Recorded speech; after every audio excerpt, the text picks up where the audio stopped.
I'd like to start with a question to you, Captain Abrahamsson. When we're talking about your voyage from Sweden to Israel, what led you to this decision to put your life on hold, take your yacht together with a crew of 52 Christians from Sweden, and make this long voyage to Israel in what you already declared as a support to the Jewish state and also in support of Christians persecuted across the Middle East?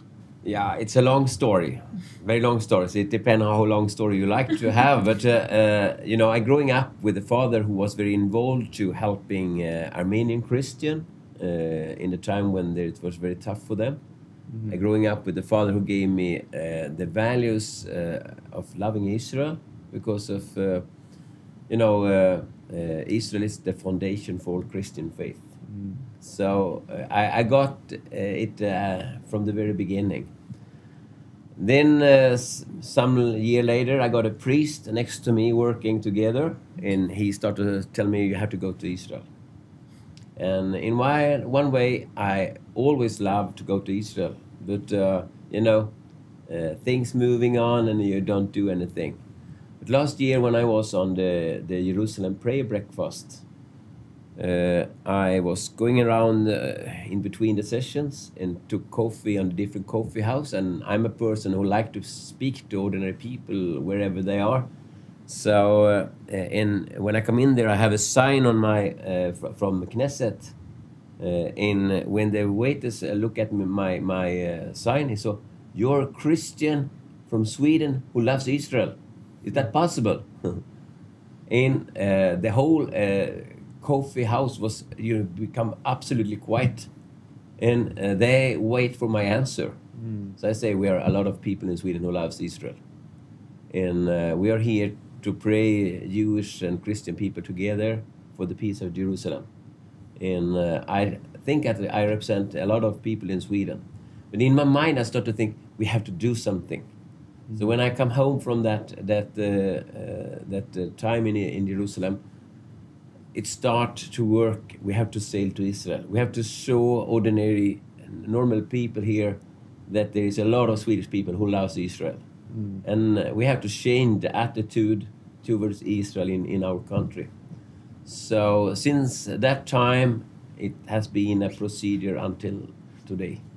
Well, I'd like to ask Reverend Hunglen, when we're talking about the Church of Finland, of Sweden, sorry, we're talking about quite a big church or a big organization representing Sweden, but at the same time, when you arrived in Israel, together with the Alida yacht, also the board of directors of the Church of Sweden was in Israel, but with a different agenda in mind. Can you tell us a little bit more about that, and how does actually the Church of Sweden think about Israel and approach this topic?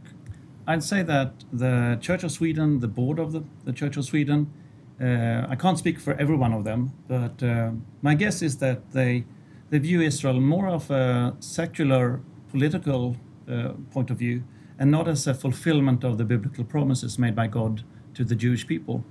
Whereas I see the return of the Jewish people, the establishment of Israel, as a fulfillment of the prophetic words in the Bible.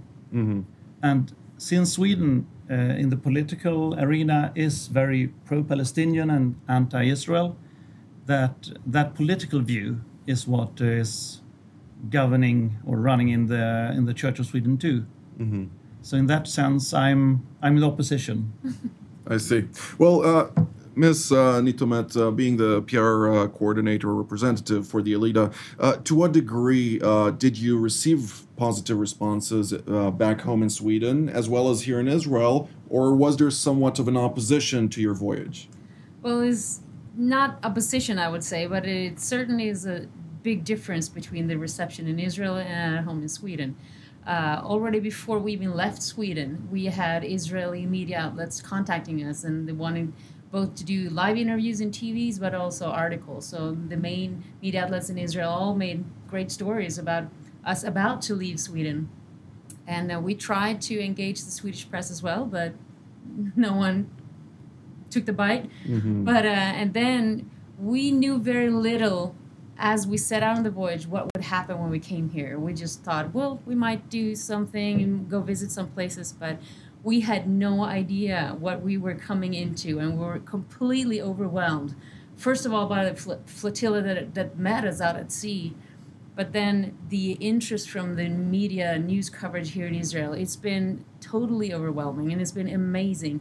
However, at the same time, even though we've been trying, send press releases and telling the Swedish news outlet what's happening here, it's completely silent. To follow up on that, as we saw in the article, the pro-Palestinian flotillas had a press conference, a lot of press came, was very keen on knowing more about it. Yeah. Why is the representation of that side of the spectrum, or of the narrative, if you will, so much more interesting to the Swedes than actually coming here with a positive attitude towards Israel, and also in support of Christian persecution, or Christians that are persecuted in the Middle East, which unfortunately is an ongoing phenomenon?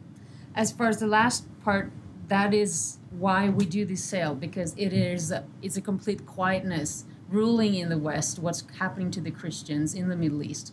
So that's one part of the reason for the sale. As for the other part, I think because it goes along the same lines as the political atmosphere in Sweden, what is in the news. And these are the things that Swedes are known to read about and to hear about, and it just confirms the attitudes that people have, and the knowledge that they have, or knowledge so-called. Mm-hmm. And we don't fit in there. We don't fit the picture because we come from a different perspective. And instead of being open and showing different sides, it's easier for the media to just continue on the same current that they always followed. Mm-hmm.